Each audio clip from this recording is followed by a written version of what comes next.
سمعتوا عن المشاكل اللي بين شيرين وجوزها حسام حبيب شيرين وحسام حبيب. سألتوا نفسكم ازاي واحدة نجمة زي دي مشهورة عندها كل حاجة، في ناس كتير شغالة عليها، تحط نفسها في الوضع ده كل شوية تتجوز وتتطلق وتطلع تقول أنا مش سعيدة وترجع تقول أنا سعيدة؟ ازاي؟ ده اللي بيحصل للسيدات لما بيقعوا في علاقة مع نرجسي ويكونوا من جواهم لم يتشافوا.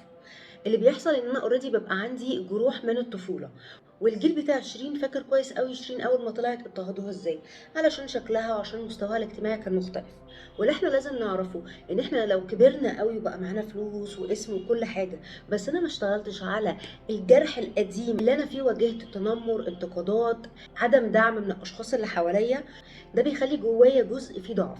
ويجي بقى الشخص النرجسي بالايمج بتاعته، الشاب الملون الامور اللي جاي من كلاس ومن عيله واجتماعيا تعتبر احسن من شيرين، وفجاه يدخل يعجب بيا او في الاول يسمعني الكلام اللي كل الاشخاص النرجسيين شاطرين جدا في ان هم يقولوه، واللي انا جوايا عشان عندي جروح مستنيه ان حد يقوله لي.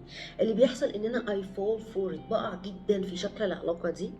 بس مع الوقت بيبدأ الشخص ده يختلف، يبقى دايما ما بين كل كلمة حلوة في انتقاد، يبقى دايما عندهم الأسلوب بتاع السم في العسل، إن بطريقة اندايركت أو بطريقة دايركت أبدأ أنقدك أو أقلل منك.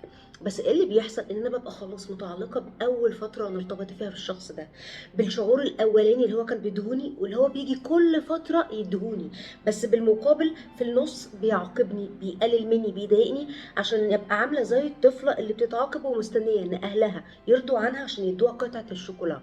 ولغايه لما تاخد قطعه الشوكولاته بتبقى مش فاهمه هو واتس رونج وذ مي، انا ايه الغلط اللي فيا، لغايه لما اخد قطعه الشوكولاته فاحس ان ايه ده، انا مبسوطه، انا محبوبه قوي، ويرجع يسحبها مني واتقبل ايا كانت الطريقه اللي هيعاملني بيها، وافضل قاعده مستنيه قطعه الشوكولاته اللي هي الكلمه الحلوه اللي بتيجي كل فتره، الشعور اللذيذ قوي، الهديه الكبيره قوي اللي بترجع بعد كده يقابلها جفاف ونقد وتنمر. اللي انتوا كمان لازم تفهموه ان الشخص النرجسي وهو معاكي من كتر ما بيأثر عليكي بيبدأ ده يأثر على جسمك. ودي الحاجة اللي شفناها مع شيرين على مدار السنين اللي فاتت، قد ايه كانت بتزيد، قد ايه شكلها مش بس موضوع بيزيد عادي، في ستات كتير بتزيد وبيبقى شكلها حلو، بس الغريب ان هنا لما كانت شيرين بتزيد كنتوا بتحسوا ان هي زايدة زيادة شكلها غريب.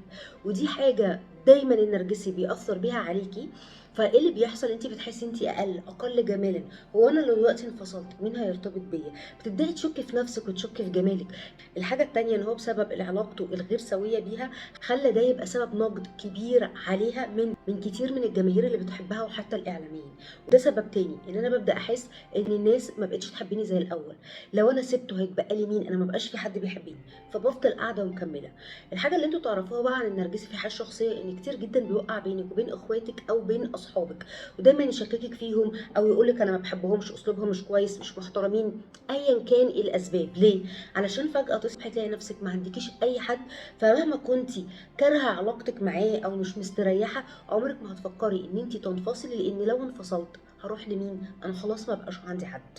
وعلشان كده هنلاقي الاشخاص النرجسيين لو الحد اللي معاه ما خدش علاج ودعم نفسي بقى حواليه سبورتيف سيستم قوي، هيفضل كل شويه يرجع له رغم نقد كل الناس، ورغم ان الناس كل مره بتقول له احنا فرحانين انت بقيت احسن، وكل الحاجات اللي احنا بنشوفها بتحصل مع شيرين دي. بس هل هي ممكن ترجع له؟ اه طبعا بنسبه كبيره جدا، وهتفضل ترجع له لغايه لما هي من جوه تتشافى.